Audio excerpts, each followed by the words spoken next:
السلام علیکم ورحمۃ اللہ وبرکاتہ۔ آج صحیح البخاری کی حدیث نمبر 429، اس کا ترجمہ، اس کے فوائد اللہ تعالیٰ کی توفیق سے بیان کر رہا ہوں۔ اللہ تعالیٰ سے دعا ہے کہ اللہ تعالیٰ مجھے حق سچ بات کہنے کی توفیق عطا فرمائے۔ بسم اللہ الرحمن الرحیم۔ باب الصلاۃ فی مرابض الغنم، بکریوں کے باڑے میں نماز پڑھنا۔ باب الصلاۃ فی مرابض الغنم، بکریوں کے بارے میں نماز پڑھنا۔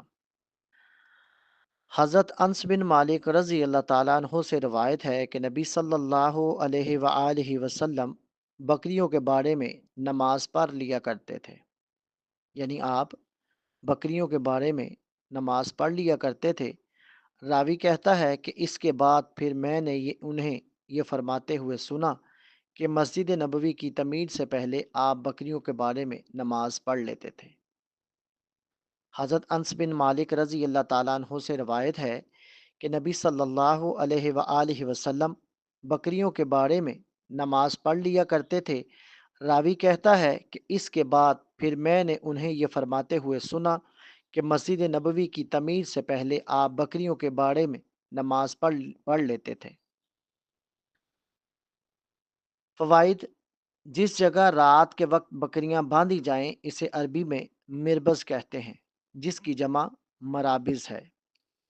ان باڑوں میں زمین کو عموماً ہموار اور نرم رکھا جاتا ہے۔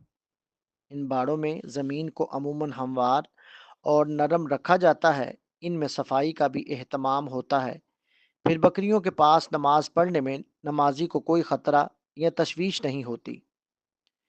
اس لیے مذکورہ حدیث میں ہے کہ رسول اللہ صلی اللہ علیہ وآلہ وسلم بکریوں کے بارے میں نماز پڑھ لیتے تھے۔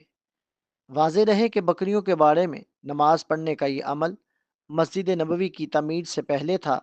مسجد کی تعمیر کے بعد آپ کا معمول مسجد میں نماز پڑھنے کا رہا۔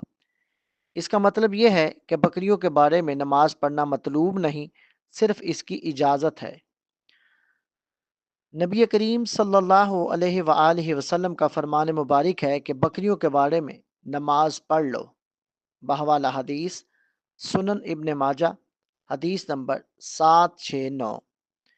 نیز آپ صلی اللہ علیہ وآلہ وسلم نے فرمایا کہ ان کے باڑوں میں نماز پڑھ لو کیونکہ بکریوں میں برکت ہے۔ بحوالہ حدیث سنن ابی داؤد، حدیث نمبر 493۔ اے اللہ تیری توفیق سے آج صحیح البخاری کی حدیث نمبر 429، اس کا ترجمہ، اس کے فوائد بیان کیے۔ اے اللہ ان کو بیان کرنے میں اگر کوئی کمی، کوتاہی، غلطی ہو گئی ہو تو اس کو اپنے فضل سے، اپنے کرم سے، اپنی رحمت سے معاف فرما۔